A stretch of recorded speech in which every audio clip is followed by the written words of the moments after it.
गुरुर्ब्रह्मा गुरुर्विष्णु गुरुर्देवो महेश्वरः गुरु साक्षात परब्रह्म तस्मै श्री गुरुवे नमः। भागवत भगवान को प्रणाम। 87वां अध्याय। राजा परीक्षित बोले, हे भगवान, ब्रह्म कार्य तथा कारण इन दोनों अवस्थाओं से हमेशा परे है और न उनमें सत रज तम ये तीनों गुण हैं। मन तथा वाणी से भी उसके स्वरूप को नहीं जाना जा सकता और ऋतुआं गुण का विषय ही वर्णन करती है। वे उसके गुण, जाति, क्रिया तथा रूढ़ का ही निर्देशन करती है। तब ऐसी दशा में ऋतुओं द्वारा निर्गुण ब्रह्म का प्रतिपादन किस भांति होता है। श्री सुखदेव जी बोले, हे राजन परीक्षित, परमात्मा ही सर्वशक्तिमान तथा गुणों के भंडार हैं। वास्तव में ऋतुआं स्पष्ट रूप से तो भगवान के सगुण रूप का ही निर्देशन करती है, किंतु बुद्धि द्वारा विचार करने से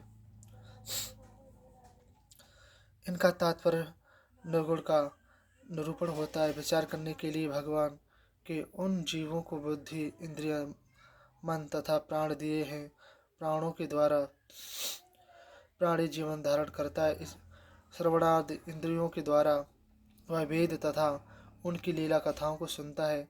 मन के द्वारा उन पर विचार करता है और बुद्धि के द्वारा एक निश्चय पर पहुंचता है। इसी भांति ऋतुओं के द्वारा निर्गुण स्वरूप का साक्षात्कार होता है। इसी के कारण ऋतुओं पढ़ने में सगुण परक होते हुए भी उनके अर्थ में निर्गुण परक ही है। ब्रह्म का ज्ञान कराने वाले उपनिषद का भी यही स्वरूप है। शनकादिक ऋषियों ने इसी भांति अपने आत्म निश्चय के द्वारा इसको स्वीकार किया है। जो मनुष्य श्रद्धा से ग्रहण करता है और अनात्म भाव से मुक्त हो जाता है। इस विषय में मैं तुमको एक कथा सुनाता हूँ। एक समय की बात है कि भगवान के परम प्रिय भक्त नारद जी अनेकों लोकों में विचरते हुए बद्र का आश्रम में भगवान नारायण के निकट पहुँचे।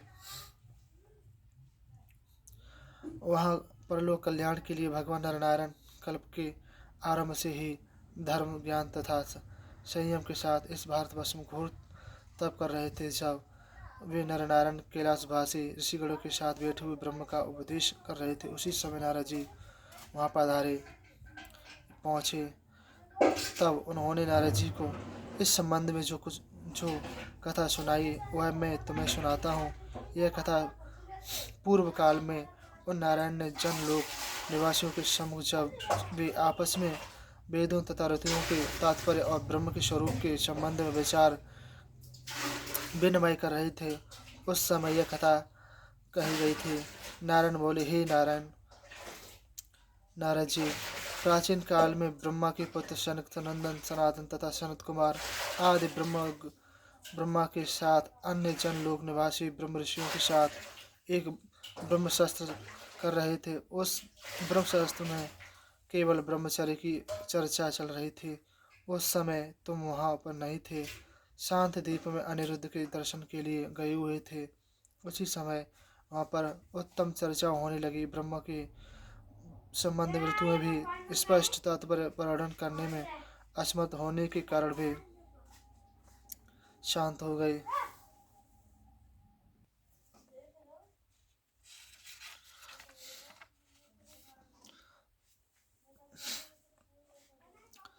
सुनने लगे। उस समय सनंदन जी वक्ता होकर अपने शेष भाइयों को ब्रह्म का स्वरूप बताने लगे।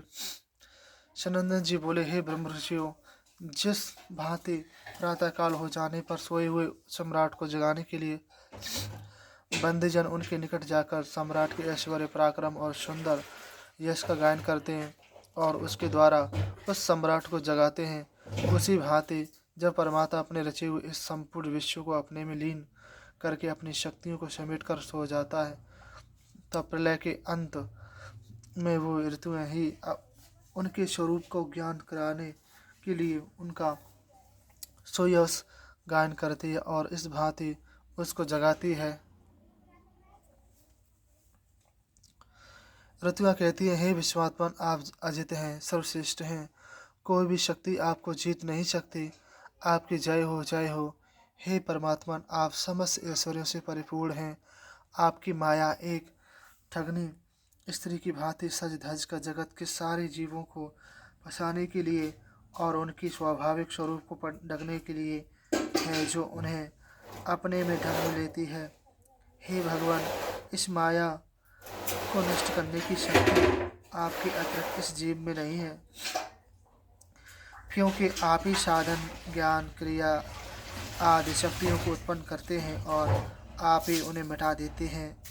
आप ही अपनी माया को मिटाने में समर्थ हैं और हम मृत्यु ही इसका प्रमाण है। हे भगवान, हम आपके वास्तविक स्वरूप का वर्णन करने में अति असमर्थ हैं, किंतु जब आप अपनी माया के द्वारा सगुण रूप धारण कर लेते तब हम आपके स्वरूप का वर्णन भली भांति करते हैं।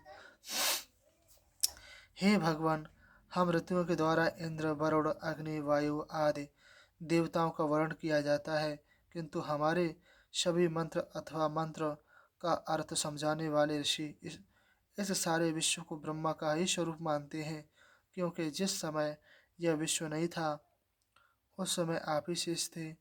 आप इस जगत की उत्पत्ति तथा प्रलय करते हैं। जिस भांति मिट्टी से बनने वाले बर्तन आदि मिट्टी में ही लीन हो जाते, इसी भांति यह संपूर्ण विश्व आप ही से उत्पन्न होकर आप ही में लीन हो जाता है। अतः आप निर्भयाकार हैं। ये इंद्र, वरुण आदि देवताओं का वर्णन जो हम ऋतुआं करती हैं, वह आप ही के स्वरूप का वर्णन है। हे भगवान, मनुष्य, सत्व, रजतम इन सगुणों से बनी हुई, त्रिगुणों से बनी हुई माया में उलझ जाते और आप एक चतुर नर की भांति अपनी माया को माया कर भूल जाते हैं और वे आत्मज्ञान द्वारा अपने जन्म, मरण आदि दोषों को मिटाकर अपने परमानंद में मग्न हो जाते हैं। हे परमात्मा, जीव का मुख्य उद्देश्य यही है कि आप वह आपकी सेवा करे और आपकी आज्ञाओं का पालन करे और आप में लीन हो जावे। यदि जीवधारी प्राणी ऐसा नहीं करता है तो उसका शरीर केवल श्वास की धोकनी है और उसका जीवन व्यथा है।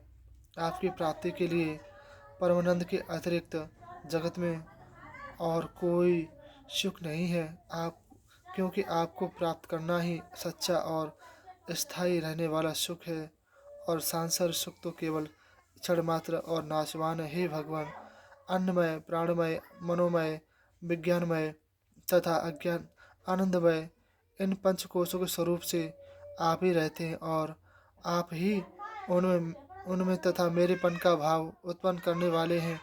तब आपके भजन के बिना किसी भांति भी सुख नहीं मिल सकता। हे भगवान, जो कुछ भी व्यक्तियों द्वारा आस्तिक भाव अथवा नास्तिक भाव प्रतीत होता है, आप उन सब से भी परे हैं। नीति नीति द्वारा इसका निषेध होने पर भी केवल आप ही शेष रह जाते हैं। इसलिए आप ही एकमात्र सत्य हैं और सब असत्य है। बड़े बड़े ब्रह्मज्ञानियों ने आपकी प्राप्ति के लिए बहुत से मार्ग कहे हैं। उन मार्गों से बहुत से प्राणी पूर्व चक्र में अग्नि रूप से आपकी आराधना करते हैं। अरुण वश के संपूर्ण ऋषि हृदय में आपके सूक्ष्म ब्रह्म स्वरूप की उपासना करते हैं। हे परमात्मा, हृदय से ही सगुण नाड़ी ब्रह्मरंध्र तक गई है और यही आपके प्राप्त होने का उत्तम मार्ग है। जो योगी पुरुष इस उत्तम मार्ग को जान लेता है वह उससे ऊपर बढ़कर जन्म मृत्यु से छुटकारा पा जाता है। हे परमात्मा, पशु पक्षी वृक्ष लता मनुष्य देवता यक्ष राक्षस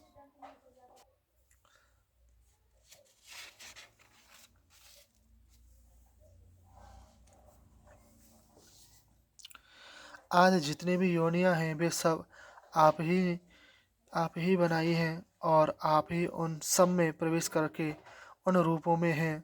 जिस भांति एक ही अग्नि छोटी बड़ी समस्त लकड़ियों में प्रविष्ट होती रहती है, उसी भांति आप भी विभिन्न रूपों में कहीं उत्तम कहीं अधम योनियों में प्रतीत होते हैं। इस प्रकार संत पुरुष अपनी निर्मल बुद्धि से आपको पहचान कर सर्वस्त्र आपको देखते हैं और आपके सत्य स्वरूप का साक्षात्कार कर लेते हैं। हे परमात्मन, वह जीव आप अपने कर्मानुसार ही अपने लिए शरीर का निर्माण करता है, किंतु वास्तव में यह शरीर तो बनाने वाले कार्य कारण रूप आवरणों से रहित है, क्योंकि उन आवरणों की वास्तव में कोई सत्ता नहीं। वे सब आचरण नाशवान है। बहुत से तत्वज्ञानी पुरुष जब इस जीव को आपका ही अंश कहते हैं, तब जब इस जीव में बाहर भीतर कोई ऐसा आवरण जो आपको ढक सके नहीं है, तब आपको तो कोई आवरण ढक ही नहीं सकता। इसी कारण तत्वज्ञानी पुरुष जीव के वास्तविक स्वरूप का ज्ञान करके आप ही का उपासना करते हैं, क्योंकि आपकी उपासना के बिना अपने वास्तविक स्वरूप का ज्ञान किसी भांति नहीं हो सकता। हे परीक्षित, आपके परमात्मा तत्व का ज्ञान होना अति कठिन है। इसी कारण आप अनेक अवतार लेकर ऐसी लीलाएं करते हैं जिनके द्वारा आपके स्वरूप का ज्ञान हो सके। हे भगवान, यह पंच तत्व से बना हुआ शरीर मिटने वाला है, किंतु यदि यह जीव चाहे तो उसी शरीर के द्वारा थोड़े से जीवन में आपको प्राप्त कर सकता है, क्योंकि यह शरीर जीव की इच्छा के अनुसार ही काम करता है। जब शरीर जीव के अनुकूल है, तब वह जीव आपको भी अनुकूल बना सकता है, क्योंकि आप तो सदा जीव को अपनाने के लिए प्रस्तुत रहते हैं। इतना साधन होने पर भी जब वह जीव अविनाशी में अपने को नहीं लगता और अपने इस मिथ्या शरीर तथा कुटुंबियों में लग जाता है, इसका अर्थ यह है कि वह अपने को स्वयं आप ही नाश कर रहा है और अपने आप ही को अधोगति को प्राप्त हो रहा है। उसकी सारी वृत्तियां शारीरिक विषय वासनाओं में लग जाती है, तब वह पशु पक्षी आदि योनियों के बुरे बुरे शरीर प्राप्त करता है। हे भगवान, जो प्राणी इंद्रियों को वश में करके योगाभ्यास के द्वारा हृदय में आपकी आराधना करता है, उसे आपके परम पद की प्राप्ति होती है। हे भगवान, कहाँ तक कहें, जो अज्ञानवश भी आपको किसी रूप में तथा किसी भाव से मानते हैं, वे आपको ही प्राप्त कर लेते हैं। हे परमात्मन, स्वयं ब्रह्मा शनकादिक मरीच आदि सब आप ही से ही उत्पन्न हुए हैं और समय आने पर आप ही में समा जाते हैं। उस समय कोई ऐसा साधन नहीं रहता जिसके द्वारा यह सोया हुआ जीव आपको जान सके, क्योंकि सब कुछ आप ही में समा जाता है। यह वेद शास्त्र आदि भी आप ही में लीन हो जाते हैं। उस समय केवल सर्वोत्तम मार्ग आपका भजन करना है। उस समय आपको जानने की चेष्टा ना करें, केवल भजन करें। हे भगवान, यह त्रिगुणमय जगत के केवल आप ही के मन की कल्पना है, किंतु आप इसके अधिष्ठान होने के कारण यह जगत असत्य होते हुए भी सत्य प्रतीत होता है। इस कारण भोक्ता तथा भोग्य इन दोनों को तथा इस संबंध को आत्मज्ञानी पुरुष आत्मा रूप से सत्य ही मानते हैं, क्योंकि यह जगत आत्मा में ही कल्पित व्यक्त है। इस कारण आपको आत्मा रूप मानते हैं। जो पुरुष कितने भी विद्वान होते हुए आपसे विमुख हैं, वे पशुओं के समान हैं। हे भगवान, अब आप मन बुद्धि इंद्रियण तथा चिंतन आदि से हमेशा रहते, क्योंकि आप स्वतः सिद्धि ज्ञानवान एवं प्रकाश होने के कारण इन इंद्रियों आदि की आवश्यकता ही नहीं रखते। ब्रह्मा तथा इंद्रादि देवता मनुष्य से पूजा प्राप्त करके आप ही की पूजा करते हैं। हे परमात्मा, आप नित्य मुक्त तथा मायातीत हैं, किंतु फिर भी अपने संकल्प मात्र से माया के साथ क्रीड़ा करते रहते हैं। जब आप क्रीड़ा करने के लिए सृष्टि रचने की इच्छा करते हैं, तब आपके संकेत मात्र से ही जीवों के सूक्ष्म शरीर तथा उनके सोए पूर्व संस्कार जग उठते हैं। तभी आप उनके द्वारा संपूर्ण प्राणियों की उत्पत्ति करते हैं।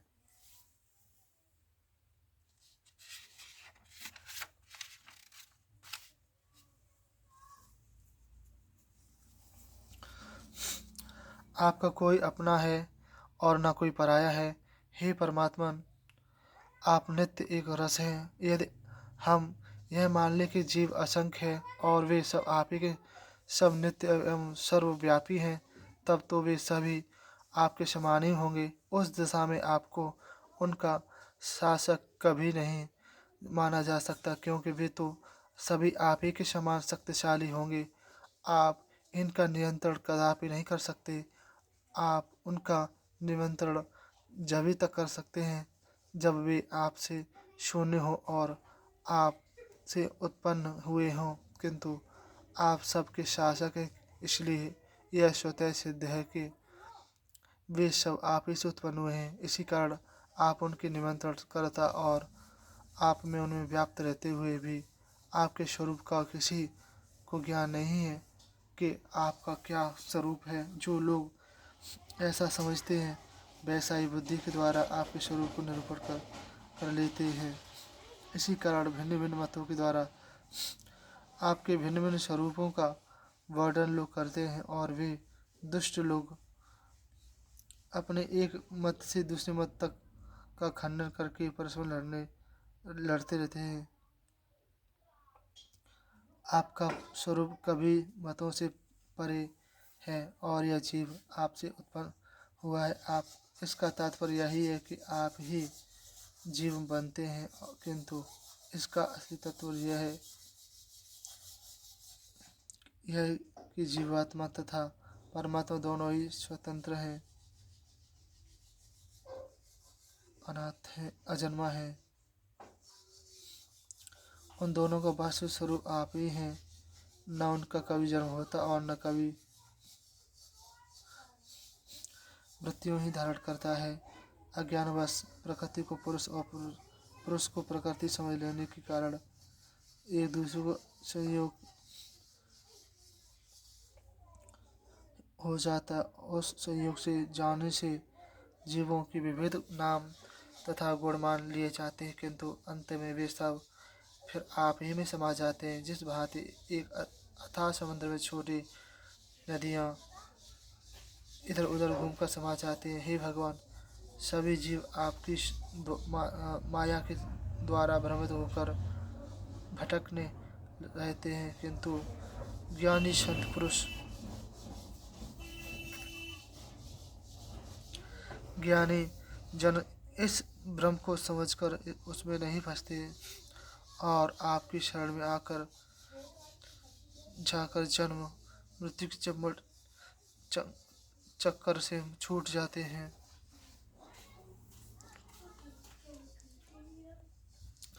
आपके स्वरूप का ज्ञान करने के लिए उत्तम गुरु की परम आवश्यकता है। आप आनंदमय स्वरूप हैं, क्योंकि नारद के सामने स्त्री पुत्र देह धन स्वजन आदि सबका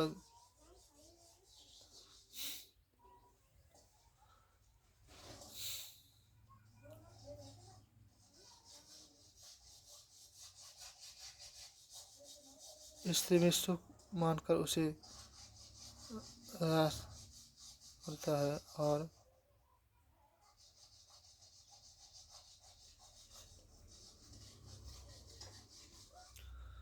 जो फिर संतान को मारकर स्त्री पुत्र आदि में ही सुख मानकर रम जाता हुआ है, अपने को मिटिया मेट कर लेता है, जो वस्तु स्वभाव से ही शारीरहीन है और नाशवान है, भला उसमें क्या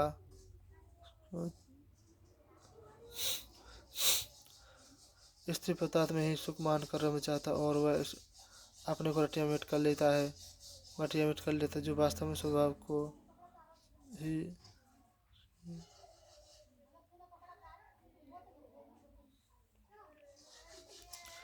जो विवेकी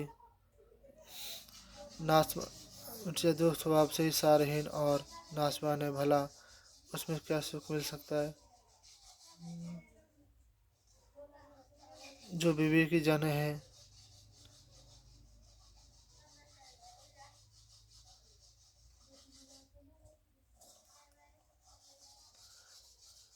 भला उसमें क्या सुख मिल सकता है। जो विवेकी जन है वे देह गेह में कभी नहीं फंसते, क्योंकि उसमें जीव तत्व का विकास, वैराग्य, धैर्य, क्षमा तथा शांति आदि नष्ट हो जाते हैं। भगवान, बहुत से पुरुष मानते कि मिट्टी से बना हुआ बर्तन मिट्टी ही रूप होता है। इसी भांति सत परमात्मा से बना हुआ जगत भी सृष्टि अर्थात परमात्मा है। किंतु यह बात सत्य है क्योंकि कर्ण और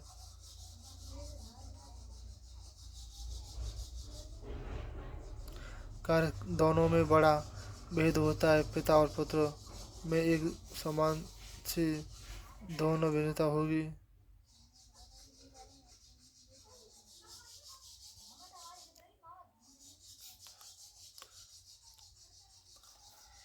इसी भा इसी भांति सत परमात्मा से बना हुआ जगत भी सत अर्थात परमात्मा है। किंतु यह सब बात सत्य नहीं है क्योंकि कारण और कार्य दोनों में बड़ा भेद होता है। पिता और पुत्र में एक दूसरे से भिन्नता होती है। इसी भांति कार्य और कारण दोनों एक से अन्य नहीं होते। इसलिए इस अविद्या अर्थात ब्रह्म माया और सत अर्थात परमात्मा जब संयोग से हो जाता है तब इस संसार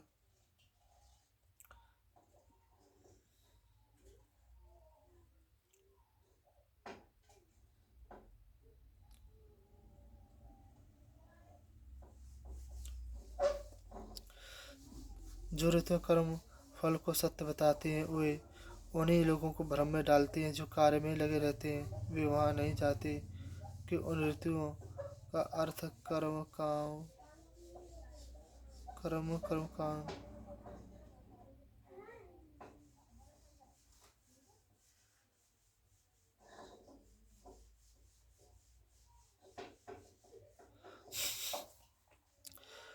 ये ऋतुओं कर्म फल को सत्य बताते हैं और वे उन्हीं को भ्रम में डालते हैं जो कार्य में ही लगे रहते हैं। वे यह नहीं जानते कि ऋतुओं का अर्थ कर्म का फल नियंत्रण बनाने में नहीं है किंतु उनका असली तात्पर्य उन नाशवान कर्म फलों से दूर करने का है जिसे निषेध कहते हैं। हे परमात्मा, यह जगत आदि में भी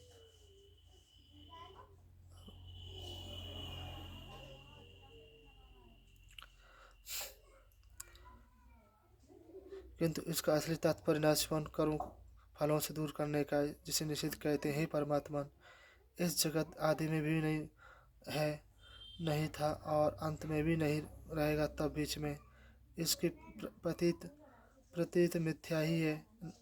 ना समझ मूर्ख ही इसको सत्य समझते हैं। हे परमात्मा, वह जीव आपकी माया से रहित होकर अब अवज्ञान के कारण आवरण में ढक जा गया है ढक जाता है।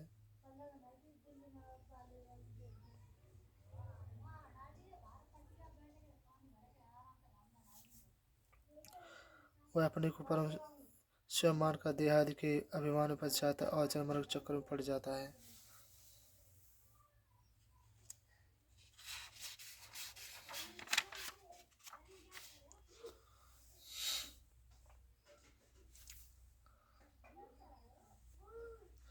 आप अपनी माया से इसी भांति कोई संबंध नहीं रखते जैसे सर्प अपने केंचुरी से कोई संबंध नहीं रखता।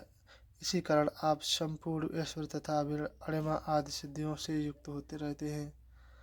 इसी कारण आपका ऐश्वर्य धर्म यश श्री ज्ञान तथा वैराग्य और अवर्जित है। जो बड़े बड़े ज्ञानी और योगी जन यह सब कुछ जानते हुए भी अपने मन को विषय वासनाओं में लगाए रखते हैं उनकी दशा वही है जैसे कोई पुरुष कंठ में मणिमाला डाल लेने पर इधर उधर खोजता फिरता है।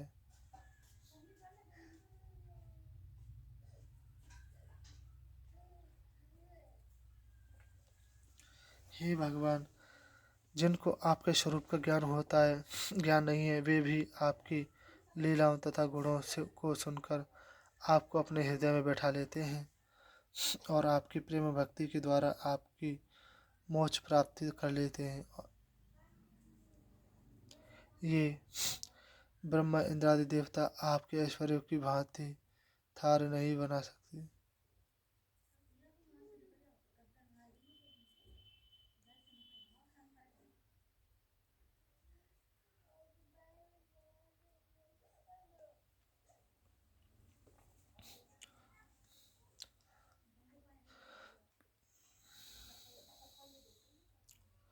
हे भगवान, जिसके स्वरूप का ज्ञान नहीं है वे भी आपकी लीलाओं तथा गुणों को सुनकर आपके अपने हृदय में बैठा लेते हैं और आपकी प्रेम भक्ति के द्वारा आपके मोक्ष प्राप्त कर लेते हैं। ये ब्रह्मा इंद्रादि देवता आपके ऐश्वर्य का थार नहीं पा सकते, क्योंकि आप में काल की गति से अपने से 10 गुने 7 आवरण से युक्त असंख्य ब्रह्मांड एक साथ घूमते रहते हैं।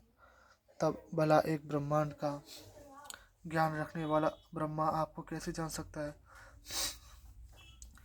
श्री सुखदेव बोले, ही राजन परीक्षित, देवर्षि नारद परम ज्ञानी, निष्ठे, ब्रह्मचारी, संयमी तथा पूर्ण काम है। उन्होंने भगवान नारायण का उपदेश अपने हृदय में ग्रहण किया कर लिया और उनको प्रणाम करके स्वयं मेरे पिता श्री कृष्ण देव पेमान के आश्रम को चल दिए। मेरे पिता ने नारद जी का बड़ा स्वागत किया। जब वे आश्रम पर विराजमान हो गए तब उन्होंने भगवान नारायण के द्वारा सुनी हुई उन वेदों ऋतुओं का उपदेश मेरे पिता को दिया।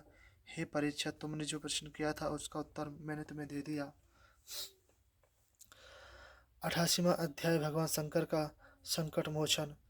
हे राजन परीक्षित, हे भगवान, हमने देखा है कि जो भगवान शंकर के भक्त होते हैं वे ऐश्वर्य धन संपत्ति युक्त होते हैं, और जो लक्ष्मीपति भगवान नारायण के भक्त होते हैं वे लक्ष्मीहीन दरिद्र होते हैं। इसका क्या कारण है? श्री सुखदेव बोले, हे राजन परीक्षित,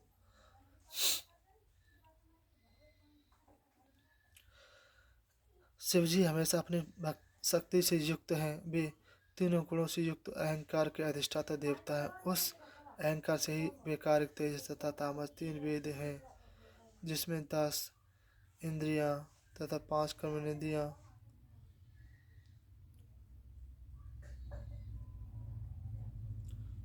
5 महाभूत तथा 1 मन की सृष्टि हुई है। इसलिए इन सब के अधिष्ठाता देवताओं में से किसी एक की उपासना कर लेने पर संपूर्ण ऐश्वर्य प्राप्त हो जाते हैं। किंतु हे परीक्षित, भगवान नारायण प्रकृति आदि से परे हैं। वे गुण सहित सबके सब गुण रहते भी, अतः सबके अंतकरण में व्याप्त तथा सबके साक्षी हैं। वे स्वयं गुणातीत हैं। इस कारण उनके भक्त भी गुणातीत हो जाते हैं। यह प्रश्न जो तुमने पूछा है, यही प्रश्न तुम्हारे दादा युधिष्ठिर ने अपने यज्ञ में भगवान श्री कृष्णचंद्र से पूछा था।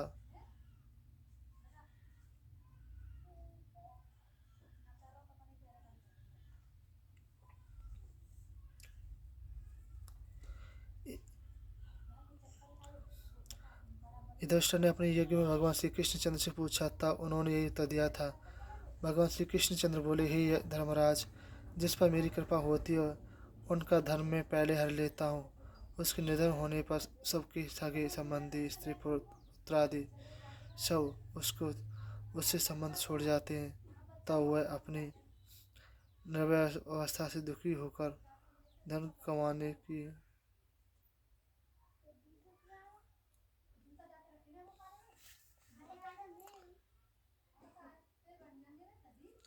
तब अपनी निर्धनावस्था से दुखी होकर धन कमाने की चेष्टा करता है। मैं उसकी चेष्टा को निष्फल करता रहता हूँ।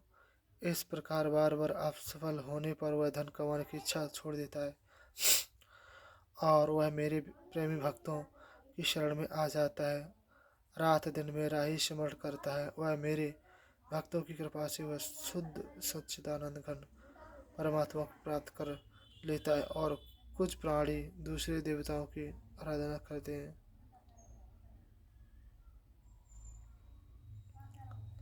हे वे देवता शीघ्र ही प्रसन्न हो जाते और शीघ्र ही रुष्ट हो जाते। उनसे वर प्राप्त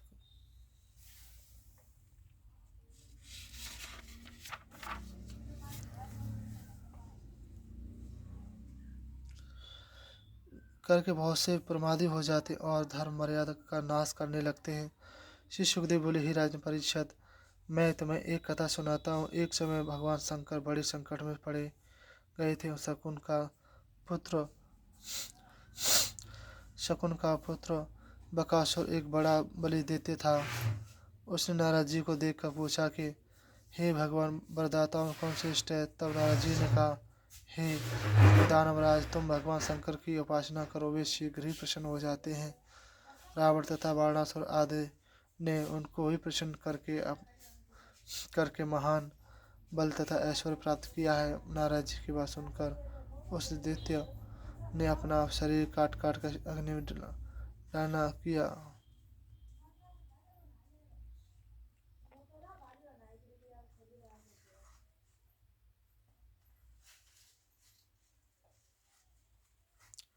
इस बात 6 दिन तक अग्नि की शिवजी का मुख समझकर अपने अंगों का हवन कर चुका और फिर भी भगवान शंकर दर्शन नहीं हुए, तब उसने 7वें दिन केदार तीर्थ में स्नान करके अपने शरीर पर कुल्हाड़ी चलाई। वैसे ही भगवान शंकर हवन कुंड में से प्रकट हो गए और बोले, हे बकासुर, मैं तुमसे प्रसन्न हूँ। तुम जो वर चाहो वह मुझसे मांग लो। यह सुनकर बकासुर बोला, हे भगवान, जिसके सिर पर मैं हाथ रखूं दूं वही भस्म हो जावे। यह सुनकर भगवान शंकर ने कहा, तथास्तु। तब वह बकासुर बोला, भगवान, मैं आपके ही सिर पर हाथ रखूंगा।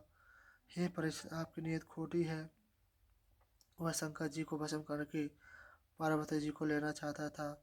जब वह शंकर दैत्य शंकर जी की ओर बढ़ने लगा, तब भगवान शंकर भयभीत होकर भागने निकले। आगे आगे शंकर जी, पीछे पीछे वह दैत्य दौड़ने लगा। भगवान शंकर और तीनों लोकों में गए, किंतु उनकी रक्षा कभी कहीं भी नहीं हो सकी। तब वे वैकुंठ लोक में गए और भगवान नारायण को ही एकमात्र उस संकट के मोचन करने वाला समझा। भगवान नारायण शंकर जी को आए हुए देखकर उनके संकट को समझ गए और अपनी योग माया से एक सुंदरी सुंदर ब्रह्मचारी का रूप बनाकर धीरे धीरे उस दैत्य के निकट आए और बोले, हे दैत्यराज, चित्त तो प्रसन्न है ना? आप बहुत थके मालूम होते, आओ कुछ क्षण आराम कर लो। इस शरीर के सुख में तो हो सुख है, यदि कोई भी लायक सेवा हो तो उसे कहो। तुम किसी बड़े संकट में फंसे हो, मुझसे कहो, मैं तुम्हारे संकट को दूर कर दूंगा।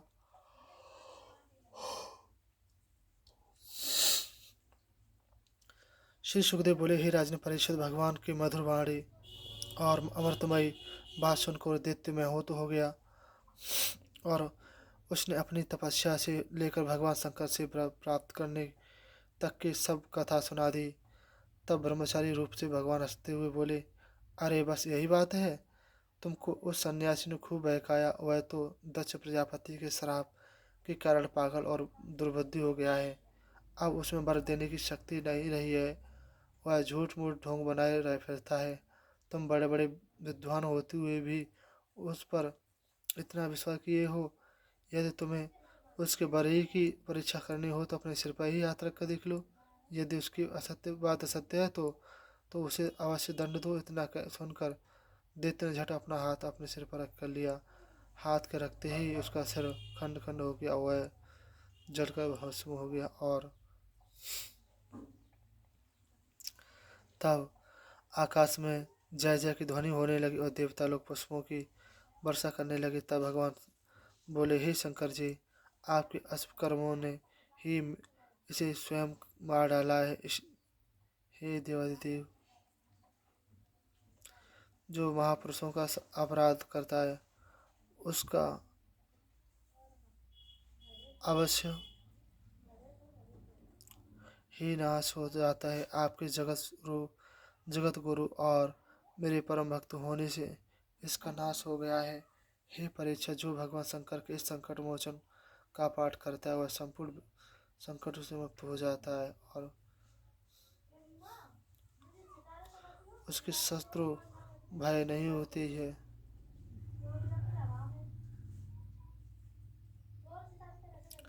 89वां अध्याय। भृगु के द्वारा तीनों देवी के परीक्षा में।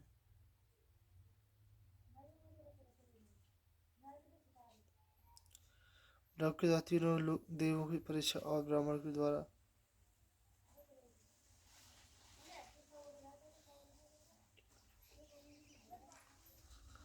भरत के द्वारा तीनों देवों की परीक्षा और ब्राह्मण के मरे हुए पुत्रों को वापस लाना। श्री सुखदेव बोले, हे राजन परीक्षित, एक समय सरस्वती के तट पर सब ब्रह्म ऋषियों का देवर्षियों में इस विषय पर विवाद होने लगा।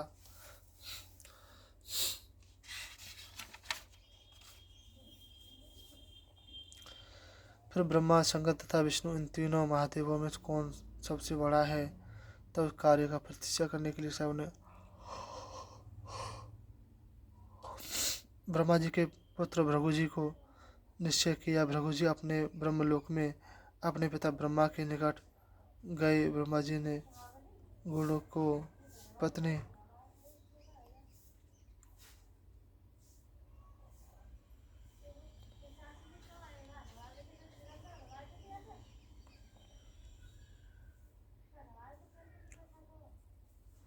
ब्रह्मा जी अपने पुत्र को आया हुआ देखकर अति प्रसन्न हुए। तो भृगु ने उन्हें प्रणाम किया और उनकी स्तुति वंदना की। यह देखकर ब्रह्मा जी को अति क्रोध आया और वे क्रोध के कारण तिलमिला उठे, किंतु अपने अति कोरक्ष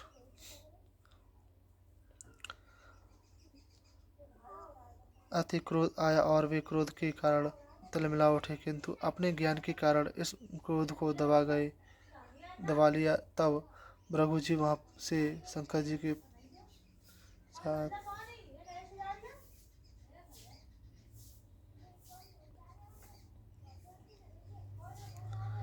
तब भृगु जी वहां से शंकर जी के पास कैलाश पर्वत पर पहुंचे।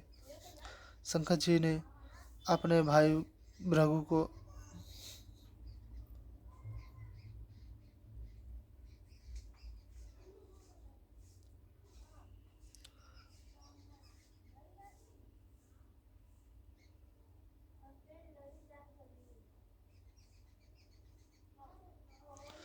तब भृगु जी वहां से शंकर के पास कैलाश पर्वत पर पहुंचे।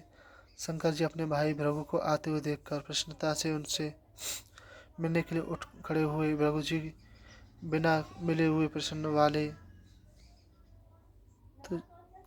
तुच्छ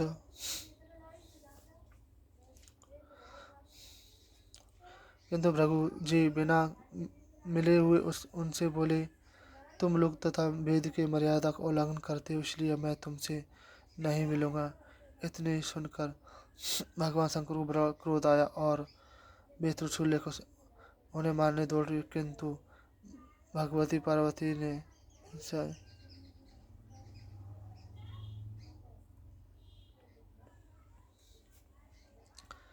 तब भृगु जी वहां शंकर जी के पास कैलाश मानसरोवर गए। वहां से चलकर भगवान नारायण के वैकुंठ धाम में पहुंच गए। वहां पर भगवान नारायण लक्ष्मी की गोद में सिर पर शयन कर रहे थे। भृगु जी के आते ही भगवान नारायण की छाती में लात मारी।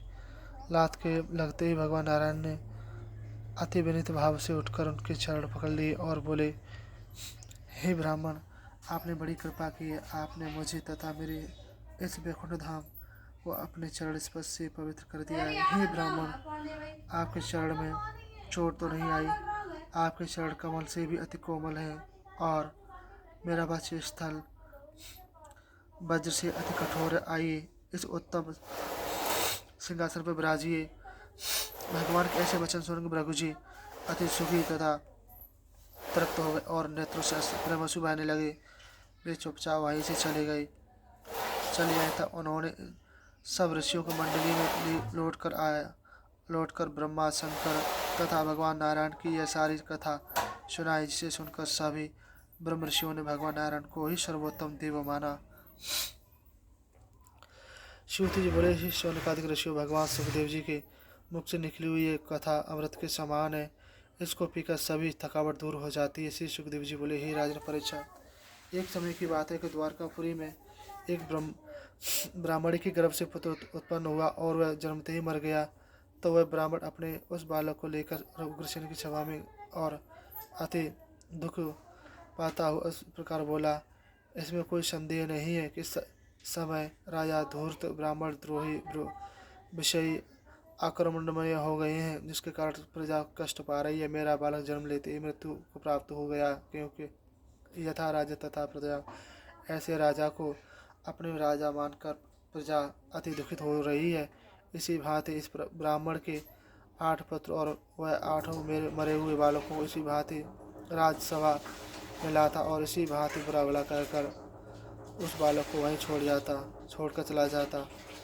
जब उसके नवा बालक उत्पन्न हुआ और वह मर गया तब वह सभा में उस बालक को लाया। उस सभा में अर्जुन तथा श्री कृष्णचंद्र विराजमान थे।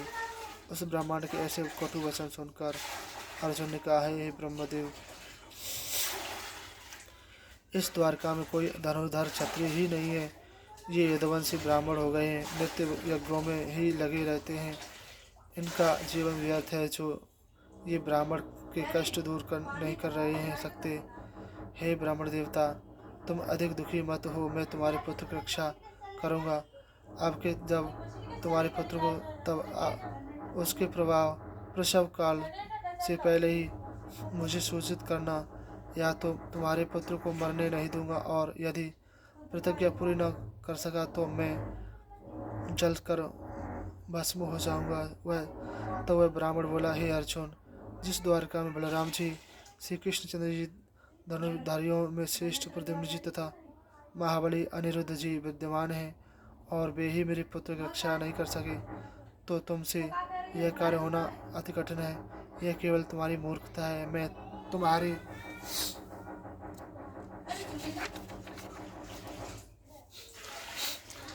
बात पर कोई विश्वास नहीं कर सकता।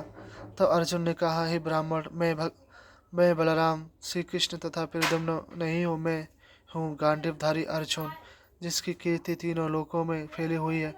तुम इस प्रकार मेरा तिरस्कार ना करो। मैंने अपने बल से भगवान शंकर तथा इंद्र को संतुष्ट किया है। युद्ध में मेरे सामने मृत्यु भी नहीं ठहर सकती। हे परीक्षित, जब अर्जुन इस भांति उस ब्राह्मण को विश्वास दिलाया तब वह ब्राह्मण अति प्रसन्न हो अपने घर चला गया। जब उस ब्राह्मण के 10वें पुत्र उत्पन्न हुआ तब प्रसव काल से ही पहले अर्जुन को सूचना दे दी और बोला, हे अर्जुन, कम से कम मेरे इस पुत्र को तो ही जीवित रखो। यह सुनकर अर्जुन ने शुद्ध जल से आचमन किया और मंत्रों से अपने बाणों को अभिमंत्रित करके उनको गांडीवी धनुष पर चढ़ाया। तत्पश्चात उस ब्राह्मण के घर को बाणों के जाल में इस भांति छा दिया कि उसमें तनिक भी वायु प्रवेश न कर सके, करने तक को भी स्थान न छोड़ा। जब वह बालक उत्पन्न हुआ तब वही उसी क्षण रोकर मृत्यु को प्राप्त हो गया। यह देखकर ब्राह्मण अर्जुन को धिक्कार लगा और बोला, मैं बड़ा मूर्ख हूँ जो इस नपुंसक की बातों में आ गया। भला जिन बालकों की भगवान श्री कृष्णचंद्र, बलराम तथा प्रद्युम्न अनिरुद्ध भी रक्षा न कर सके, उनको यह कैसे बचा सकता है। यह अपने मुंह बड़ाई करने वाला है। इसकी बुद्धि को धिक्कार है और इसके धनुष को धिक्कार है। जब वह ब्राह्मण अर्जुन को इस प्रकार धिक्कारने लगा तब अर्जुन अति लज्जित होकर योग बल से यमराज के निवास स्थान पर गया। वहाँ उन बालकों को न पाकर इंद्र, अग्नि, वरुण आदि सभी देवताओं के निकट गए, किंतु वहाँ भी उन ब्राह्मण के बालकों को नहीं देखा। वे महलोक और नीचे के अतलाद लोकों में भी गए, किंतु उन्हें वे बालक वहाँ भी नहीं मिली। तब भी अपनी प्रतिज्ञा को पूर्ण न करने के कारण अग्नि में प्रवेश करने को उद्यत हुए। तब भगवान श्री कृष्णचंद्र बोले, हे अर्जुन, प्राण हत्या ना करो, इसमें तुम्हारा घोर तिरस्कार है। तब ब्राह्मण के बालक ही तो चाहते हो, चलो उन्हें हम लाए दिए देते हैं। जो मनुष्य आज तुम्हारी निंदा कर रहे हैं वे कल तुम्हारी बड़ाई करेंगे। ऐसा कहकर भगवान श्री कृष्णचंद्र ने अपने रथ मंगाया और उस में अर्जुन को बैठाया। दोनों पश्चिम दिशा की ओर चले। उन्होंने 7 द्वीप तथा समुद्र को पार करके लोकालोक पर्वत को पार किया। उसके पार करते ही घोर अंधकार प्रवेश कर गए और घोर अंधकार में भगवान श्री कृष्णचंद्र के रथ के चारों ओर जिसकी गति कभी नहीं रुकती थी वह बहकने लगी। तब भगवान श्री कृष्णचंद्र अपने तेजोमय चक्र का स्मरण किया। वह उनके रथ के आगे आगे प्रकाश करते हुए चलने लगा। सुदर्शन चक्र के द्वारा मार्ग प्रदर्शन करके भगवान श्री कृष्णचंद्र का रथ अंधकार की सीमा पार करके एक ज्योतिषमय स्थान पहुंचा, जहां अपार ज्योति जगमगा रही थी। उसे देख अर्जुन के नेत्र चौंधिया गए और अपने नेत्र बंद कर लिए। तत्पश्चात वह रथ अपार जल सागर में प्रवेश करने लगा।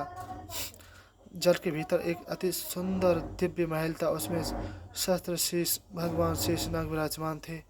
उनके सहस्त्रों शीशों पर मणियां जगमगा रही थीं। उनका रंग श्वेत था, किंतु उनका कंठ तथा जीभ नीले रंग की थी। तब अर्जुन ने देखा कि उन शेष नाग पर सर्वव्यापक भगवान नारायण अष्टभुजा धारण किए हुए विराजमान हैं। उनके दिव्य आयुध चक्र आदि से सभी सेवा कर रहे पार्षदगण उनके निकट खड़े हुए हैं। वेद की प्रतिमा बंदी जनों की भांति उनकी स्तुति कर रही हैं। तब भगवान श्री कृष्णचंद्र ने अपने स्वरूप अनंत भगवान को प्रणाम किया। तत्पश्चात भगवान अर्जुन ने प्रणाम किया और दोनों हाथ छोड़कर खड़े हो गए। तब भगवान नारायण ने मुस्कुराते हुए मधुर वाणी में कहा, हे श्री कृष्ण और अर्जुन, तुम दोनों ही मेरा ही स्वरूप हो। तुम दोनों मेरी ही कलाओं से पृथ्वी पर भार उतारने के लिए ही मृत्युलोक में उत्पन्न हुए हो। तुम दोनों नारायण तथा नर अवतार हो। मैं सदा धर्म रक्षा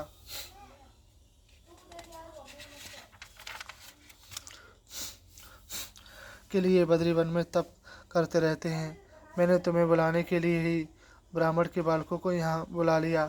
तुम पूर्ण काम तथा सर्वश्रेष्ठ हो, किंतु फिर भी लोक संग्रह के लिए लौकिक कर्म करते रहो।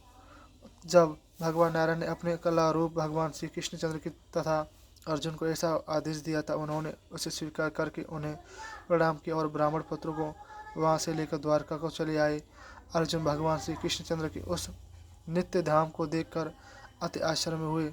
हे परीक्षित, भगवान श्री कृष्णचंद्र की ऐसी ही अनेकों लीलाएं हैं। उन्होंने पृथ्वी पर कृष्ण रूप धारण करके राजाओं को अपने हाथ में मारा, कुछ को अर्ध अंशावतार अर्जुन के द्वारा मरवाया। इस भांति पृथ्वी का भार उतार दिया और धर्म की स्थापना की। अगला अध्याय फिर पढ़ेंगे। प्रणाम भागवत भगवान की जय।